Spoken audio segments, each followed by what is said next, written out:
ایک اندازے کے مطابق یہودی معاشرے میں ہزاروں ایسی عورتیں ہیں جن کی شادی مشکلات کا شکار ہے، لیکن شوہر کی طرف سے طلاق دینے کے انکار کی وجہ سے وہ اپنی زندگی تنہائی میں گزارنے پر مجبور ہیں۔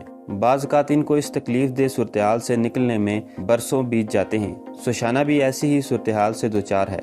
سوشانہ کے 3 بچے ہیں اور وہ 15 سال سے اپنے شوہر سے علیحدہ ہو چکی ہے، لیکن ان کا شوہر وہ مذہبی دستاویز دینے سے انکاری ہے جس سے دونوں کی شادی کا معاہدہ ختم ہو سکے۔ سوشانہ نہ تو بیوہ ہے اور نہ ہی طلاق یافتہ۔ یہودی معاشرے میں ایسی عورت کو اگونا یا زنجیروں میں جکڑی ہوئی عورت کہا جاتا ہے۔ ایسی عورتیں چاہتے ہوئے بھی شوہر کی مرضی کے بغیر شادی کے معاہدے سے باہر نہیں آ پاتی۔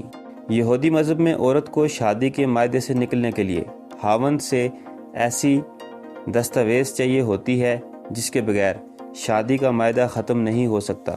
سوشانہ اسرائیل میں رہائش پذیر ہیں جبکہ ان کا شوہر امریکہ میں رہتا ہے۔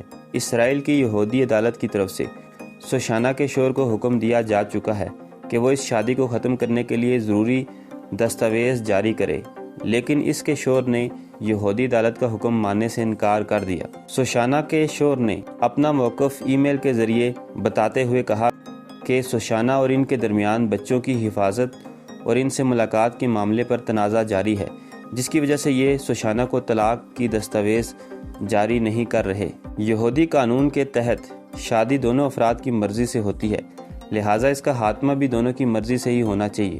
پرانے زمانے میں اگونا ایسی خاتون کو کہا جاتا تھا جس کا شوہر کسی جنگ میں جاتا تھا اور پھر واپس نہیں آتا، اور اس کے بارے میں یہ بھی معلوم نہیں ہوتا تھا کہ وہ زندہ ہے یا مر چکا ہے۔ ایسی عورت دوسری شادی نہیں کر سکتی تھی۔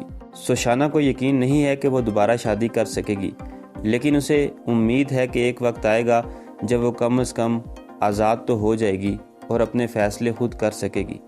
تو دوستو، یہ تھی میری آج کی ویڈیو پسند آئے تو چینل کو سبسکرائب کریں۔ ملتے ہیں اگلی ویڈیو میں۔ اللہ حافظ۔